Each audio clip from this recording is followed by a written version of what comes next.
মরার আগে যদি মরতে পারেন ওই মরণে কি আর কোনো ভয় থাকে? ভয় থাকে?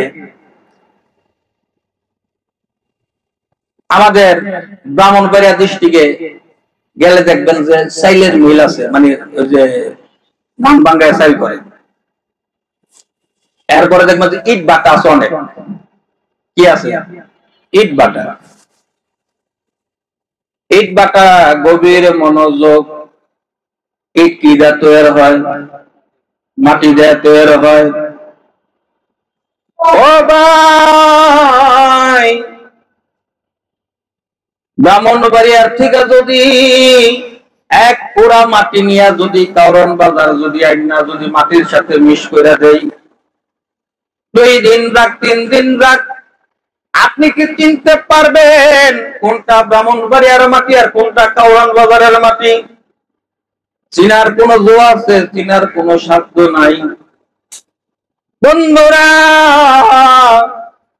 ব্রাহ্মণবাড়িয়ার থেকে মাটি আইনা যদি কারণ বাজারের মাটির সাথে মাটি মিশাইয়া দিলে যদি কিছুদিন পরে যদি আপনি আমি যদি না চিনতে পারি, গভীর মনোযোগ, ওই ব্রাহ্মণবাড়িয়ার থেকে যদি একটা ইট আইনা যদি কারণ বাজারে যদি মাটির 10 হাত ভগ্ন কইরা যদি ওই ইটটা যদি ধুয়া দেই, দিয়া যদি মাটি চাপা দেই, 15 দিন নয়, 20 দিন নয়, 5 বছর নয়, 10 বছর নয়, যাইয়া যদি মাটি যদি আবার যদি খনন করি, খনন করে যদি ইটটা কি পাওয়া যাইব কি যাইব না?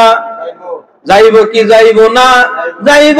ওই ইটটা যদি আমি আপনি যদি দেখতে পাই, তখন আমি আপনি যদি জ্ঞাত থাকি, তখন আমি আপনি চিনব এটা তো ব্রাহ্মণবাড়িয়ার ইট। কথা ঠিক কিনা? তৈরি হয়েছে কি দিয়া?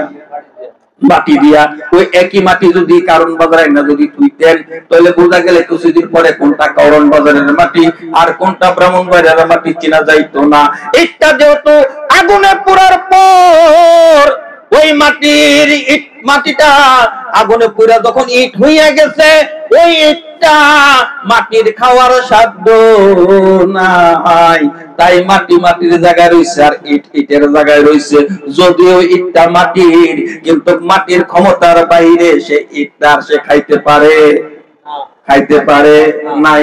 ঠিক তদ্রুপ আমি আপনার যদি এই দুনিয়ার মাঝে এই মাটির দেহটা যদি আল্লাহর ইশকে ভাইয়ের দোস্ত বুজুর্গ যদি পুরাইয়া ওইরকম ইট যদি বানাইতে পারি, 50 বছর 60 বছরের জিন্দেগি যদি আমি আপনি যদি যেদিন মালাকাল মউত এসে হাজির হয়ে যাবে, তখন মউতের ফেরেশতা যখন হাজির হয়ে যাবে, ওই পরান থেকে যখন প্রাণ পাখিটা ছিনাইয়া আমাকে আপনাকে যখন একটি লাশ বানাইয়া থিয়া যাইবে, ওই লাশটা যদি ওই মাটির কবরে যদি রাখে, যদি মাটির দেহই যদি হয় মাটির সাথে মিশা যাবে।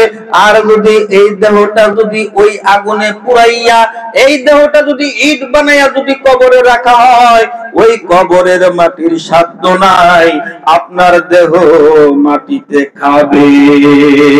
সুবহানাল্লাহ, আল্লাহু আকবার। কথা ঠিক কিনা? এই দেহ আগুনে পোড়াইতে হইব কি হইব না? ইট বানাইতে হইব কি হইব না? হবে। কিভাবে ইট বানাইবেন, কিভাবে দেহটা পোড়াইবেন, এটা একা একা সম্ভব না। এটাকে যেখানে পোড়াই সেখানে যাইয়া আপনাকে পোড়াইতে হবে। কন্যা সুবহানাল্লাহ।